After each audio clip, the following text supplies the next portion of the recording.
Senator Bernard on debate. Thank you, Madam Speaker. Honorable Senators, I rise today to speak to Bill C-45, an act respecting cannabis, and to amend the Controlled Drugs and Substances Act, the Criminal Code, and other acts. Thank you, Senator Dean, for sponsoring this bill, and to all of my colleagues who have shared their perspectives. This bill holds immense potential for the future of our country, and I appreciate the level of detail that has gone into forecasting the potential risks and benefits that may come with this proposed change. I also have concerns, many of which have already been shared by my colleagues. However, a specific concern that I wish to bring to your attention today is the impact that legalization of cannabis will have on the lives of African Canadians.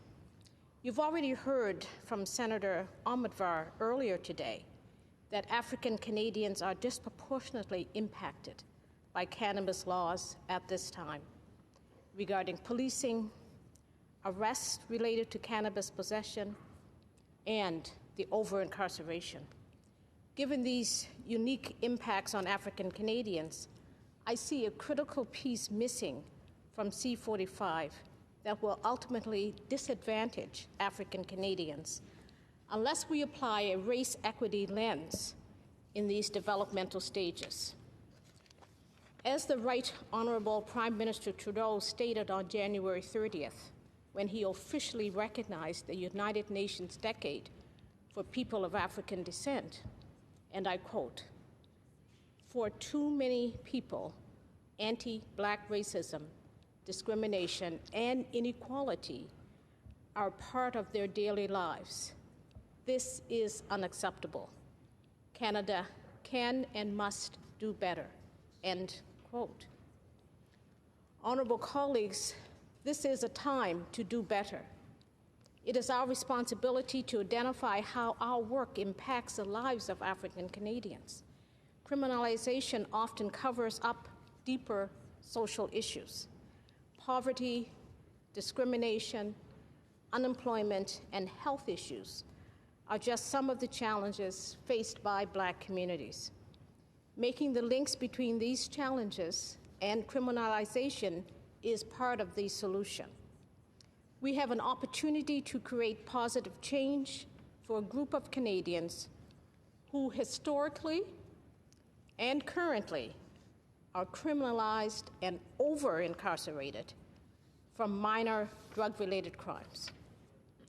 I use a three-step process as a guideline for creating racial justice: awareness, analysis, and action.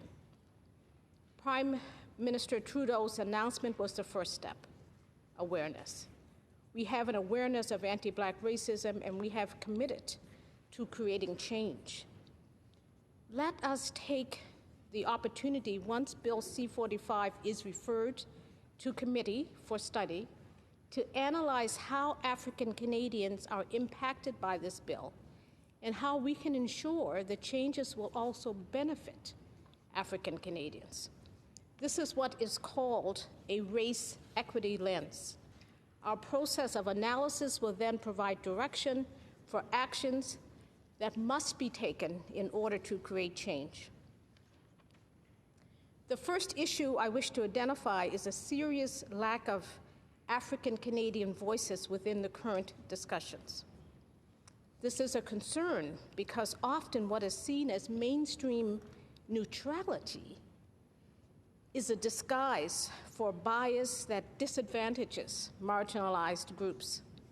Racial bias disadvantages Black Canadians and Black communities. There has been little public platform for the voices of Black individuals and communities to voice their concerns. A key element of using a race equity lens is a focus on consultation with Black communities. The lack of consultation I have seen thus far is deeply concerning. Senators, I am here today to relay information from some of the conversations I have had with Black Canadians who have shared their ideas and research with me. I've been shocked by the public silence on this issue that significantly impacts our communities. This silence may be due to the fact that involvement in the cannabis industry remains illegal at this point. So racialized people with experience are currently constrained in their ability to participate due to stigma and fear of repercussions or reprimand. There are, however, many other people in Black communities who are eager to speak about the issues faced by their communities, and I've had the opportunity to hear their concerns.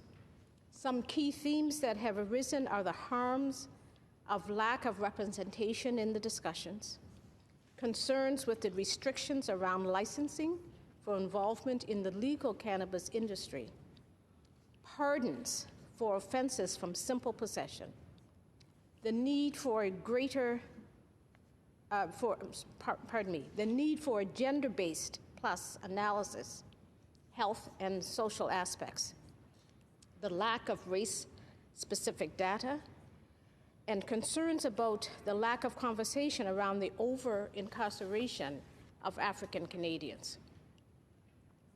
The issue of structural stigma was prominent in many discussions. Structural stigma includes the institutional policies and practices that limit opportunities for those who experience stigma because of their social location. The concern around licensing is with regards to Section 61(7). This section states that those who have contravened the Controlled Substances Act will not be permitted to obtain a license. According to the Toronto Police Service data, Black Torontonians are 3 times as likely to be arrested for possession as their white counterparts.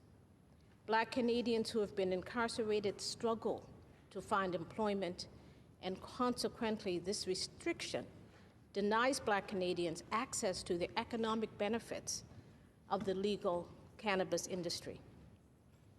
I can imagine this section was framed as a safeguard to start the cannabis industry on a clean slate away from criminal activity. But it's important to note that locking out people with a previous simple possession charge locks out some of the more marginalized members of the population who struggle to find work as they try to reintegrate and would benefit greatly from being involved in the legal market. This proposed structure will create a market which is likely run and operated by a privileged group who will benefit financially. I am advocating that we examine the ways in which Black Canadians will be able to use their experiences and skills in the legal cannabis market to help pull African Canadians out of poverty and thereby reducing other illegal trade and activities. We can look to California as an example of how to offer pardons for past minor possession in order to improve the lives of racialized Canadians. There is still a great deal of stigma around cannabis use, even as it is very commonly used among youth, as many of our colleagues have talked about. And this stigma prevents conversations and education around safe and healthy use. Since recreational use of cannabis remains illegal at this point, the stigma may be linked to criminalization. Many people cannot share their personal experiences with cannabis for fear of criminalization. We have witnessed the shift in national discourse around mental health from a highly stigmatized topic into a widely discussed issue impacting a majority of Canadians. Honorable colleagues, Bill C-45 is a health issue. It is a poverty issue, a mental health issue, it is a child welfare issue, a youth issue, and it is a race issue. We cannot leave any of these factors out of the conversation. Many Canadian youth, racialized and white youth, use cannabis recreationally and for self-medicating purposes, already at alarming levels. Our current system is not working, And I believe destigmatizing this creates a more open dialogue with our youth about coping, about mental health and drug use without criminalization. A very positive initiative within this process is that the Senate Standing Committee for Aboriginal Peoples is studying the subject matter of Bill C-45 as it relates to the Indigenous peoples of Canada. I'm very pleased that this consideration is being made to ensure the voices of Indigenous communities, organizations, and elders are being heard to forecast how their communities are impacted differently and need special consideration in the legislation. I look forward to seeing what conclusions and recommendations come out of these consultations. In the same vein, as the current study to ensure the consideration of Indigenous communities, I believe that a key factor in this process also needs to include more African Canadian voices. Many African Canadians would welcome the opportunity to have their voices heard as they recognize the unique impact of legalization on their communities. There are many people involved in community organizations, in academia, and corrections, and people with lived experience who may all have valuable contributions to contribute to the debates. An example of institutional racism is the lack of data disaggregated by race. This is a major concern, as it is difficult then to identify an issue when available statistics do not accurately reflect the reality of African Canadians. Even when they are included in a study, the data specifically about Black participants are not separated and analyzed, meaning we do not know the extent to which African Canadians are impacted by many issues. Current data does not reflect a truly transparent view of the impacts of racial profiling, disparities in sentencing, and incarceration on Black communities. This lack of attention and disaggregated data makes it very difficult to advocate for changes. Yet another example of systemic racism. Another community member identified an issue with the lack of women's voices in Bill C-45. Many of us have completed training on gender-based analysis plus. I urge you to apply these skills to your analysis of C-45. How are women impacted differently? How are their needs not met by the current bill? For those of us on the Human Rights Committee who had the opportunity to speak with many women prisoners in Grand Valley Institution, we saw firsthand how many African Canadian and other racialized women are incarcerated and the impact of incarceration on their mental health, the well-being of their families, and their employment prospects, or lack thereof. The war on drugs is part of Canada's anti-Black racism legacy.